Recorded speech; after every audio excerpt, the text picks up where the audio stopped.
Las risas resonaban a lo lejos, como si el eco de cada carcajada fuera una especie de sentencia que debía cargar todos los días. Yo estaba allí, sentado en la misma esquina de siempre, esperando a que llegara la última campana. Cada minuto dentro del aula era un recordatorio de lo que me esperaba al salir. El pasillo, las miradas, los murmullos. Era mi último año en la secundaria East Ridge, ubicada en las afueras de Chicago, un lugar que, a pesar de ser grande, parecía pequeño cuando no había espacio para mí. No importaba cuántas veces intentara pasar desapercibido, siempre me encontraban. Los bullies, como perros olfateando miedo, se aparecían, día tras día, para recordarme lo insignificante que era.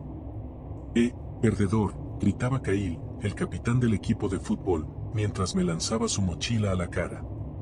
Él era el líder de la manada, con sus seguidores, Travis, el segundo al mando, y Dylan, el genio que siempre encontraba nuevas formas de torturarme sin ser atrapado por los profesores.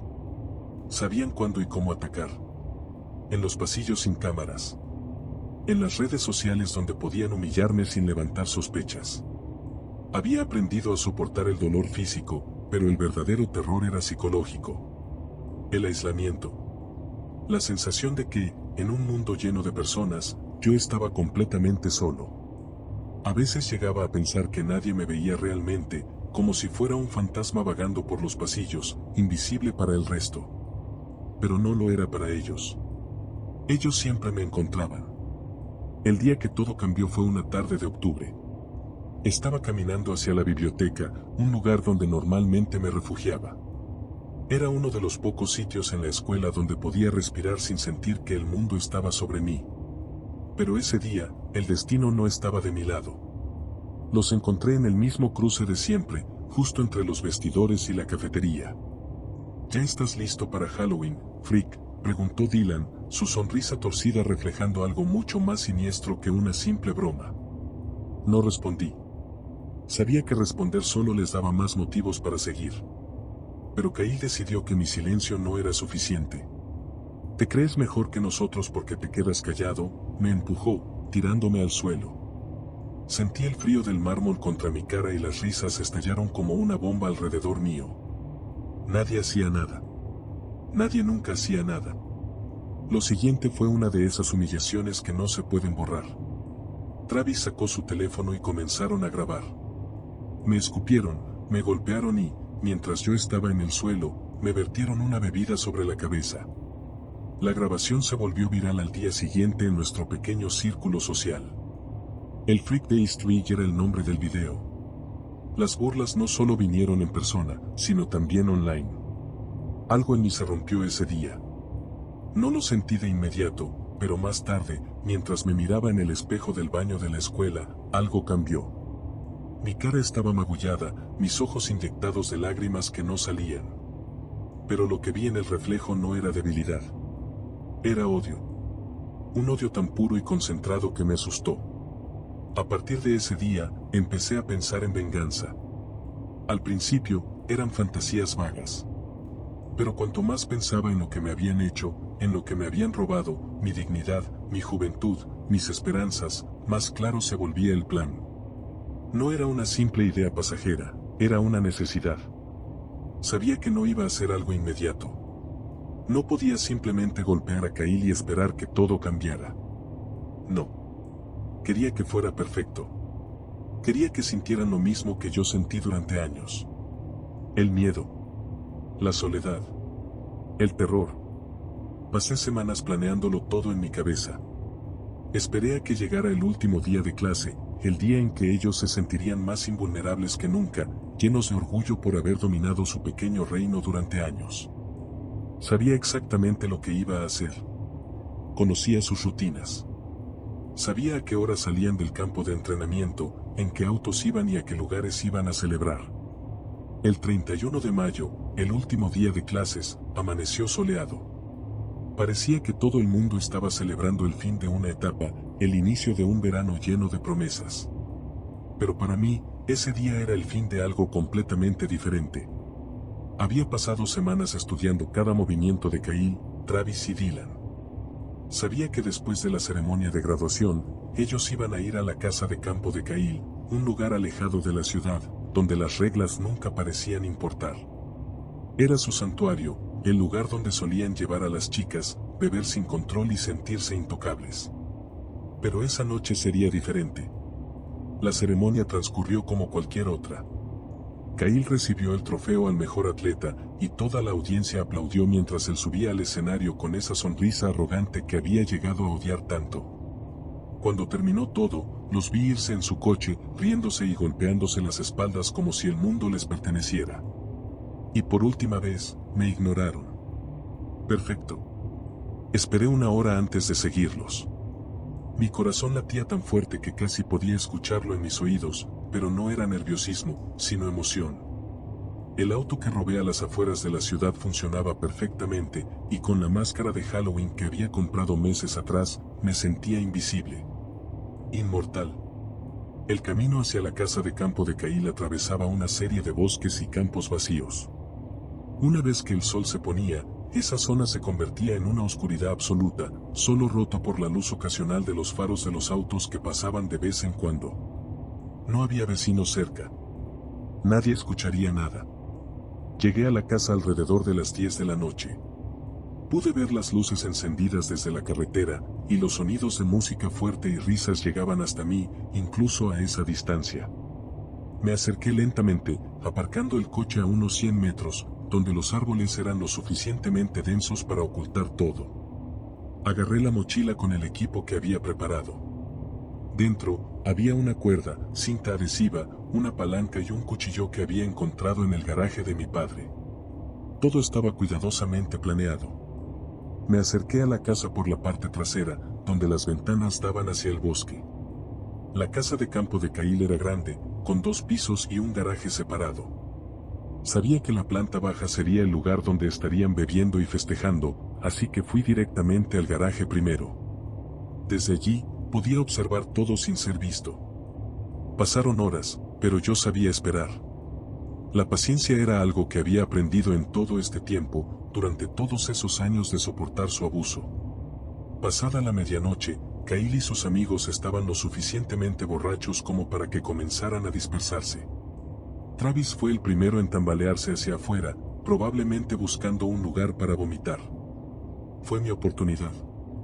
Lo seguí hasta el borde del bosque, donde tropezó con una roca y cayó al suelo. Fue tan fácil. Estaba tan ebrio que ni siquiera vio el golpe venir. Con la palanca lo dejé inconsciente de un solo golpe en la cabeza. Lo arrastré hacia los árboles, lejos de la casa. Lo até y lo dejé allí. No tenía prisa. Quería que sufrieran, que sintieran lo que yo había sentido todos estos años. Volví a la casa y me colé por la ventana trasera.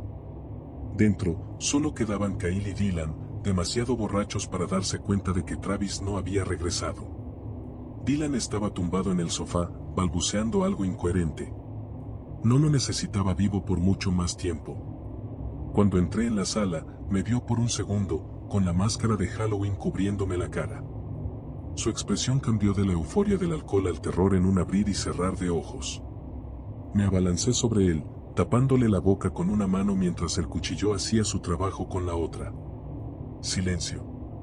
Kyle, en la cocina, no se dio cuenta de nada hasta que fue demasiado tarde. Sentí un placer oscuro mientras lo miraba, tambaleándose hacia la puerta trasera cuando vio a Dylan en el suelo. Lo dejé correr. Sabía que no iría muy lejos. Salió por la puerta, tropezando con la gravedad y con su propia desesperación. Lo seguí, disfrutando del sonido de sus jadeos y del crujido de las ramas bajo sus pies mientras huía hacia el bosque. Sabía que la cabaña estaba rodeada por kilómetros de árboles. No había escapatoria para él. Finalmente lo alcancé en el mismo claro donde había dejado a Travis. Los dos estaban allí, atados, indefensos. Vi el miedo en sus ojos, ese miedo que tanto había esperado ver. ¿Sabes cómo se siente esto, Kyle?, dije, sacándome la máscara para que viera quién era. ¿Sabes lo que es vivir todos los días como si no valieras nada? Hoy, lo vas a descubrir. Le tapé la boca con cinta adhesiva para que no pudiera gritar. Lo que siguió no fue rápido ni piadoso. Para ellos, fue una pesadilla hecha realidad. Para mí, fue liberación.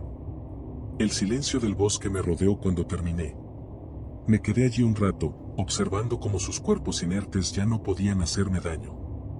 Respiré hondo, sintiendo por primera vez en años que el miedo que había cargado conmigo todo este tiempo finalmente se había ido. Sabía que no había vuelta atrás. Pronto encontrarían los cuerpos, y yo no tenía planes de escapar.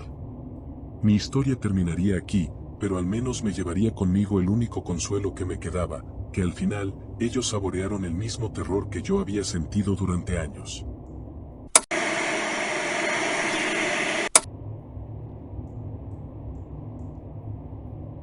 Mi vida no fue fácil desde el principio. Mi nombre es Andrea, pero desde que tengo memoria, siempre fui llamada con otros nombres: inútil, débil, rara. Crecí en un pequeño pueblo en las afueras de Columbus, Ohio, en una casa que nunca fue hogar y en una escuela donde nunca fui bienvenida. Mi madre solía decir que nací para ser un error. Mi padre, bueno, él nunca estuvo lo suficientemente sobrio como para hablar conmigo. Mi primer recuerdo de mi infancia no es el de jugar con amigos o aprender a andar en bicicleta. No, mi primer recuerdo fue cuando tenía 6 años. Estaba escondida bajo la mesa de la cocina mientras mi madre me gritaba, tirando platos y vasos al suelo. Nunca debiste haber nacido, me gritó, con la cara desfigurada por la ira. Yo solo me quedé allí, inmóvil, rezando en silencio para desaparecer. Sabía que si me movía o intentaba defenderme, sería peor. Mi padre nunca fue una figura de apoyo. Cuando estaba en casa, que no era muy a menudo, lo único que hacía era beber hasta desmayarse en el sofá. A veces se quedaba días enteros sin hablar conmigo, excepto cuando necesitaba un chivo expiatorio para su ira. En esas ocasiones, las bofetadas venían sin previo aviso. Yo ya había aprendido a no llorar. Las lágrimas solo lo enfurecían más. A los 10 años, me di cuenta de que no tenía amigos. En la escuela primaria, los niños solían jugar entre ellos, intercambiar dulces, contar secretos en los recreos. Yo, en cambio, era la niña del fondo de la clase. La que se sentaba sola en la cafetería y siempre llevaba ropa usada y rota. La que todos evitaban. A veces me preguntaba si lo que había en mi casa se notaba tanto en mi rostro, si de alguna manera ellos podían oler el miedo que yo llevaba conmigo como una segunda piel. Al entrar en la secundaria, las cosas solo empeoraron. Mi madre se volvió más violenta y mi padre más ausente. Había noches en las que no podía dormir, preguntándome si el próximo día sería peor que el anterior. Y en la escuela, mis compañeros lo hacían todo más difícil. La líder de mis tormentos era Jessica, la chica más popular de la clase. Alta, rubia y con una sonrisa que parecía inofensiva hasta que la dirigía hacia ti con odio. Jessica no solo me acosaba, me destruía. Sabía exactamente cómo tocar mis puntos más sensibles. ¿Por qué no te quitas de en medio de una vez, Andrea? Nadie te quiere aquí, me susurraba en los pasillos mientras sus amigas reían detrás de ella. Las bromas, los empujones, las notas crueles que aparecían en mi casillero se convirtieron en algo cotidiano. Había días en los que ni siquiera podía comer en la cafetería. Si me acercaba a una mesa, Jessica y sus amigas me rodeaban, me lanzaban comida y se reían a carcajadas mientras yo me limpiaba las manchas de salsa y lágrimas con las mangas de mi sudadera. Lo peor fue cuando me robaron el cuaderno donde escribía todos mis pensamientos.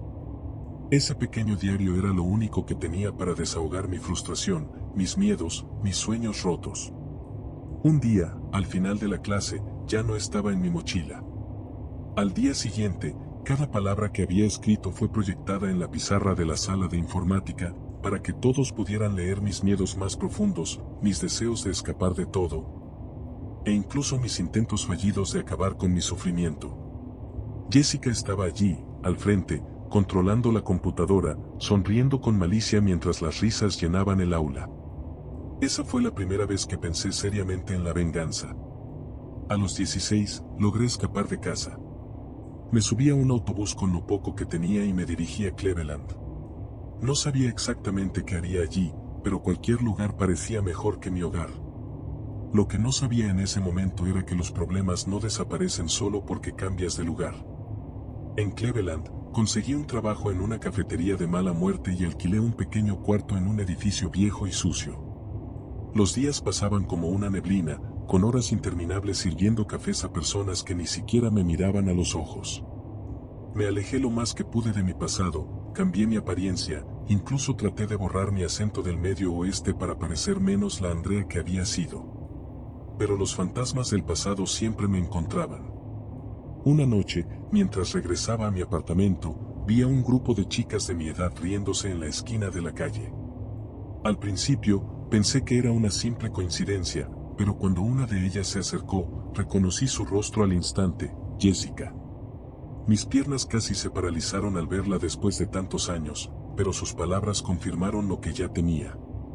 Andrea, no pensé que alguien como tú llegaría tan lejos, dijo, con la misma sonrisa cruel de siempre.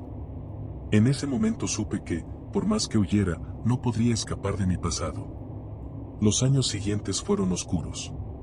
Intenté construir una vida, tener un trabajo estable y relaciones normales, pero nada de eso duraba. Los traumas de mi infancia y adolescencia seguían atormentándome. Las burlas, los golpes, los insultos se repetían en mi cabeza como una pesadilla interminable. Caí en una espiral de autodestrucción. Me mudaba de trabajo en trabajo, de ciudad en ciudad, pero siempre terminaba en el mismo lugar, sola, atormentada por los recuerdos. Con los años, el resentimiento creció dentro de mí. No podía perdonar. No podía olvidar. Y lo peor de todo, no podía encontrar la paz que tanto buscaba. Los fantasmas de mi pasado seguían persiguiéndome, especialmente Jessica. Nunca había dejado de seguir su vida desde lejos. Sabía que había ido a la universidad, que había conseguido un trabajo exitoso, que vivía en un vecindario lujoso en las afueras de la ciudad. La injusticia de todo eso me quemaba por dentro. ¿Cómo era posible que ella, la persona que había destruido mi infancia, hubiera tenido una vida perfecta mientras yo solo conocía el dolor? Entonces, un día, tomé una decisión. Si el pasado no me dejaba en paz, yo tampoco dejaría en paz a quienes me hicieron daño. Comencé a seguir los movimientos de Jessica. Descubrí dónde trabajaba, dónde vivía, cuáles eran sus rutinas. Sabía cuándo salía del trabajo, cuándo se reunía con sus amigas y cuándo estaba sola en casa. Mi plan no fue algo que surgiera de la noche a la mañana. Lo había estado pensando durante años, aunque nunca lo había admitido abiertamente. Sabía que tenía que ser perfecto. No quería que fuese rápido ni misericordioso. Quería que sintiera el mismo terror, la misma impotencia que yo había sentido durante toda mi vida. Todo comenzó una noche lluviosa de octubre. Jessica acababa de regresar a casa después de una cena con sus amigas, vestida impecablemente como siempre. La observé desde mi coche, estacionado a una distancia segura. Había pasado semanas preparando cada detalle. Tenía todo planeado, y lo más importante, sabía que nadie sospecharía de mí. Sabía cómo entrar en su casa sin ser vista. Había estado estudiando sus cámaras de seguridad, sus horarios y los puntos ciegos. Esa noche, ella estaba sola, justo como lo había planeado. Me acerqué a la puerta trasera, me colé en el jardín y forcé la cerradura sin hacer ruido. Los años de miseria y odio habían afilado mis habilidades. No era la misma Andrea frágil y asustada de antes. Ahora era fuerte, impulsada por el rencor acumulado durante décadas. Jessica no me vio entrar. Estaba en la cocina, revisando su teléfono, ajena al hecho de que yo estaba justo detrás de ella, observando cómo su vida perfecta se desmoronaría en cuestión de minutos. Me acerqué lentamente, saboreando cada paso. El tiempo parecía detenerse, y el sonido de la lluvia contra las ventanas era lo único que rompía el silencio. Cuando finalmente se giró y me vio, su rostro se congeló en una mezcla de sorpresa y terror. «Andrea», murmuró, como si no pudiera creer lo que veía. Me quedé allí, inmóvil, dejando que el miedo se apoderara de ella. Durante años, había soñado con ese momento, con verla vulnerable, asustada, como yo lo había estado tantas veces. «¿Por qué estás aquí?».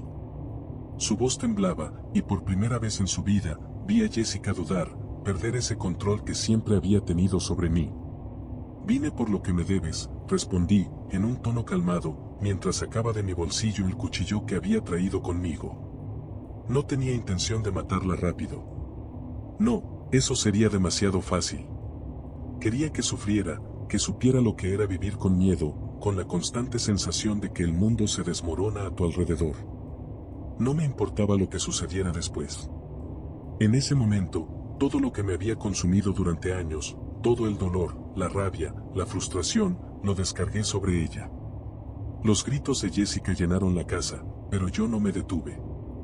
La venganza nunca se trató solo de causar dolor físico. Era algo más profundo, algo más visceral. Quería que sintiera la desesperanza que me había acompañado toda la vida, que supiera que sus acciones habían destrozado a una persona. Mientras me alejaba, sabía que no había vuelta atrás. La policía me encontraría, y no me importaba. Había cumplido mi venganza, había cerrado el ciclo de odio y dolor. Pero también sabía que no podía vivir con las consecuencias. Había hecho lo que debía hacer, pero mi cuerpo y mi mente estaban rotos. Encontraron mi cuerpo unos días después. Había dejado una nota, explicando lo que había hecho, por qué lo había hecho, y cómo el ciclo de abuso me había llevado a tomar esa decisión. Sabía que mi nombre sería olvidado, que las personas seguirían recordando a Jessica como una víctima, pero para mí, eso ya no importaba. Había cumplido mi promesa, y al final, en mi propia muerte, encontré la única paz que jamás había conocido.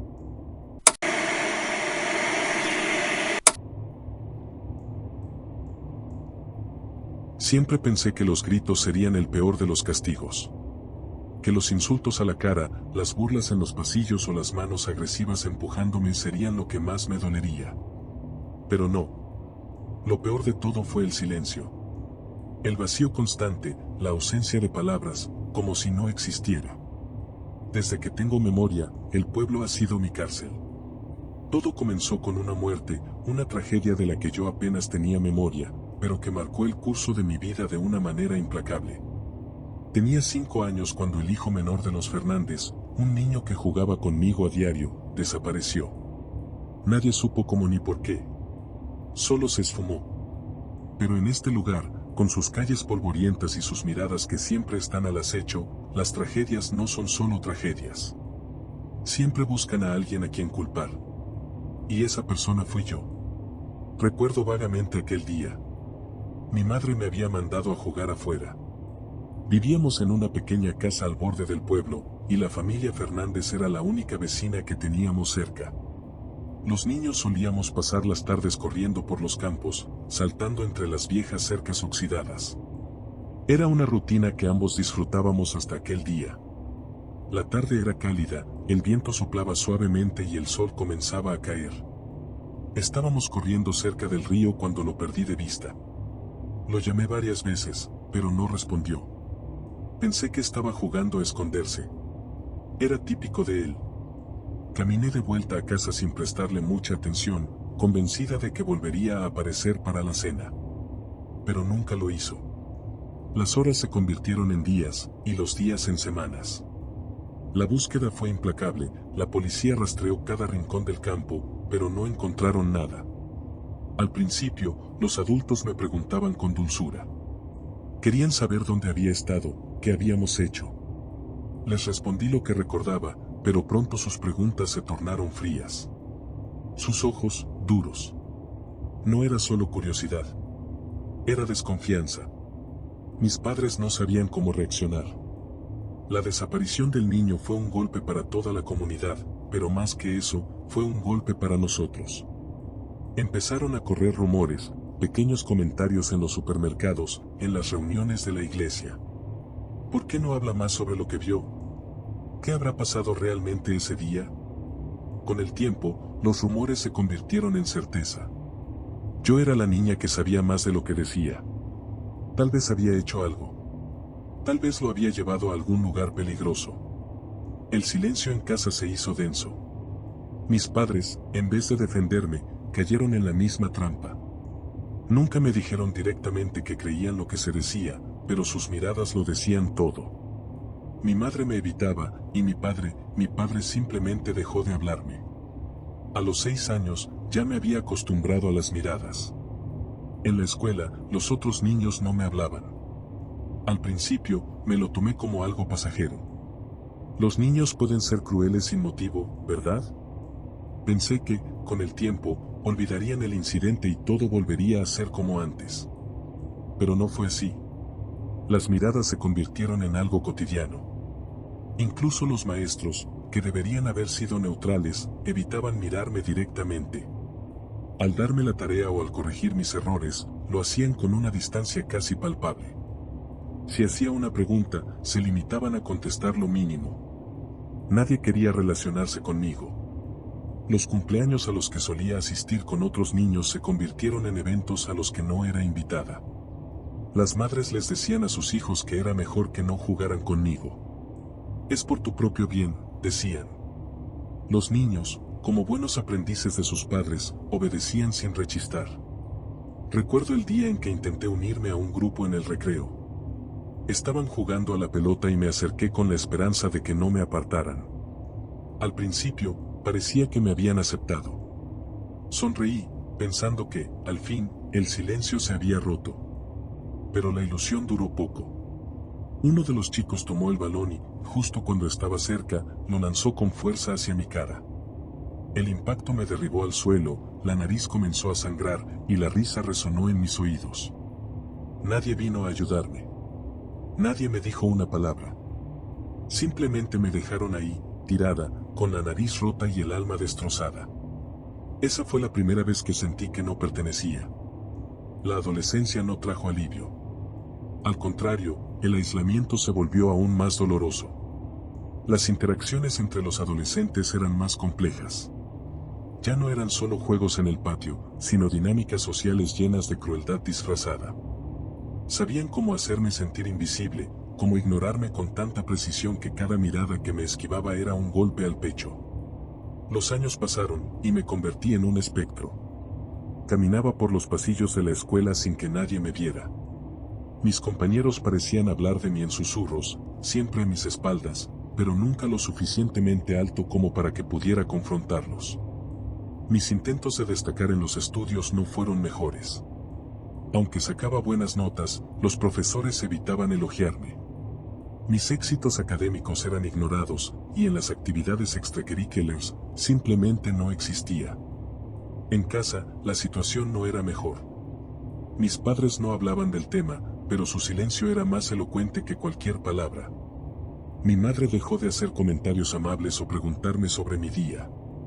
Mi padre se limitaba a monosílabos. El ambiente en el hogar era tan frío como el que enfrentaba en la escuela. Si tenía un problema, sabía que no podía contar con ellos. El rechazo social se convirtió en un veneno que consumía cada aspecto de mi vida. Al cumplir los 17 años, algo en mí cambió. Me di cuenta de que no importaba lo que hiciera, nunca sería aceptada. No había nada que pudiera hacer para cambiar lo que la gente pensaba de mí. Era la niña maldita. La que había estado ahí cuando el hijo de los Fernández desapareció. La que debía cargar con la culpa, aunque fuera inocente. Esa realización no me trajo tristeza. Al contrario, fue liberadora. Si el pueblo me había desterrado, yo podía observarlos desde las sombras. Comencé a notar los pequeños detalles, los secretos que todos escondían, las mentiras que se contaban entre ellos para mantener una fachada de normalidad. Empecé a investigar más profundamente. Descubrí quién engañaba a quién robaba de las tiendas, quién mentía sobre su trabajo. Los secretos oscuros del pueblo se convirtieron en mi pasatiempo. Sabía que algún día podría usarlos a mi favor. Ese día llegó cuando cumplí 25 años. Mientras todos los demás envejecían y seguían con sus vidas aparentemente perfectas, yo me convertí en una maestra de la observación. Sabía quién tenía deudas, quién estaba traicionando a su pareja, quién robaba del negocio familiar. Nadie se dio cuenta de que la niña que ignoraron estaba al tanto de todo. Mi venganza comenzó de manera sutil.